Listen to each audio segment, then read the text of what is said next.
Yo, Toei, you did not need to go this hard. Like, bro, it's so good, man. Like, holy crap, what a sequence, dude. Like, okay, you guys gotta see this. Like, look at this summoning sequence when Saturn is getting summoned. Like, it is just, dude, it looks like tar. It looks like something straight out of hell itself. Like, you see, like, this toxic sludge looking like tar straight out of, like, you know, like I said, hell itself. And you see his body, like, forming. I love this entire design. It also looks very inspired by, like, Spirit Away from, like, you know, like any Studio Ghibli film.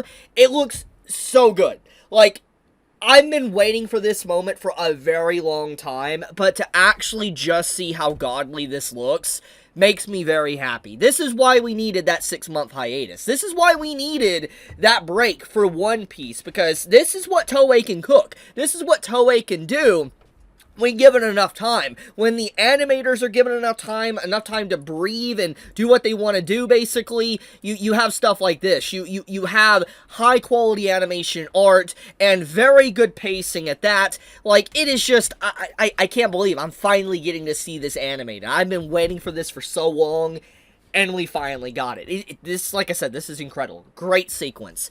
But, I do want to talk about a few things. One thing in particular, man, I love how much fear and tension this scene brings, because this is the first time in the anime we have ever seen one of the elders, one of the Gorosei, actively make a move. For instance, instead of sitting behind, you know, a Denden Mushi and all that, just sitting behind, talking through a transponder cell, they literally are active on the battlefield. Like, we're actually seeing Saturn making movement. And this is scary, because obviously what we are legitimately witnessing here is actual in-game. Like, this is an in-game fight. This is the, like, some of the final fights of the story. Like, you can really see that we are reaching the conclusion of One Piece very soon. And that's a crazy thing to say, because you would have said this 2-3 years ago,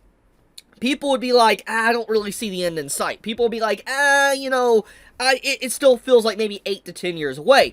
But when you actually have the Gorosei making movements, and you're getting to see the top hierarchy of enemies literally moving within the story and actively going to be participating in a fight, you know you're in the end game. Like, we're in the final stretches. Like, it might be distant. It might be like maybe 4 or 5 years from now, but you could see the end. You could see the end of the journey ahead. And that's sad. It's sad, but emotional to think about. Because this is a journey that has been like 25 plus years just going on. And to see this after so long, it's crazy, dude. Like, there is so much, like, emotion that you can get from this just externally, away from the story of One Piece, that isn't necessarily just about the progression of the Gorosei and stuff. But you gotta think about just how many people have sat down for years, decades even, that has watched One Piece on a weekly basis, and even has read the manga, and imagine the emotion of seeing stuff like this, and being like, holy crap, this 20-plus-year-old journey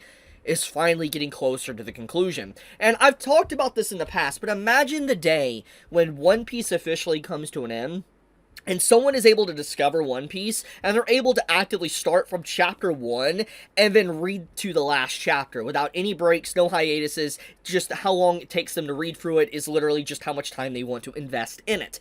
That is an incredible feeling to think about, but also an emotional feeling, because imagine the emotional journey. I feel like as years go on by, when we do finally get to the conclusion of One Piece, like when the final chapter, the final episode comes out, I feel like One Piece is going to go down as one of the most emotional journeys, because it's going to become a case study of a long-written story that had a beginning, middle, and end. And regardless if the ending of One Piece is, let's say, not good, it is an end. And it's going to be something that's going to be studied for a very long time. And I think, legit, that's a crazy thing to think about. But, I've gotten a little bit off topic, because I obviously want to talk about this episode of One Piece, but I felt like it was very important to mention the fact that with this introduction of Saturn, getting to actually see his devil fruit, getting to see what he looks like here, getting to see see some elements of his abilities itself, we actually straight up now see the end fights. This is what we're actually going to expect from, like, some of the final big fights of arcs. Like, I mean, obviously Saturn's here. We have a few other Gorosei, probably, you know, some few underlings here and there. Then you have Imu-san, you know, the actual head honcho, which will obviously be the final fight if it's not Blackbeard. But we do know that, like, we're seeing this. Anyways, I will say that I absolutely just love this Bonnie sequence, by the way. This Bonnie sequence is, oh, I'm not ready, man. I'm absolutely not ready to see this animated. I'm not gonna spoil anything, because I know there's a lot of people that are anime only, but what I will say about this is that there is, I think, if there is any valid reason to why a hiatus was made for the One Piece anime, it was definitely for this. Not just to up the animation and art quality, but to change the time slot brackets. I've talked about this already, but with One Piece changing its time slot and airing in a different time bracket in comparison to what it used to do, it is allowed to be less censored if they want to be. And the content that we're about to get into is very dark content. Don't get me wrong, One Piece has had some dark stuff that's really, really been crazy in the previous arcs, okay? Like Dressrosa, very good example. But what I'm trying to say is that this content, a lot of people in the community of One Piece, the manga community at the very least, because obviously the anime community doesn't know about it. The manga community, I think most of the manga community, okay? I think collectively agree this is one of the best flashbacks that we're about to get. That's all I'm going to say. I'm not going to go any further than that. That is what I've seen a lot of people say, and I am inclined to agree. It is everything that makes Oda's writing excellent, everything that does well in storytelling for him. He just does a fantastic job with it. And there is a reason why I think that Toei had to change time brackets. I mean, besides obviously just for production quality, I think it was for this alone. But, with that being said, this is amazing, man. It is amazing to finally be able to see such a great moment that I saw or read over a year ago, finally adapted.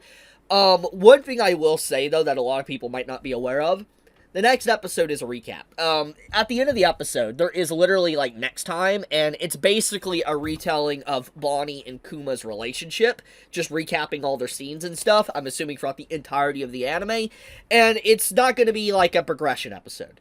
So, we do have a recap, and I know I've seen already a few people complaining about this. I haven't seen a lot, but it's probably going to get a lot higher as more people find out about it, especially as the week goes on.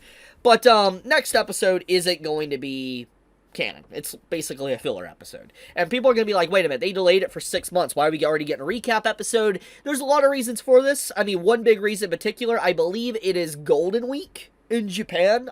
Correct me if I'm wrong. Please correct me if I am wrong.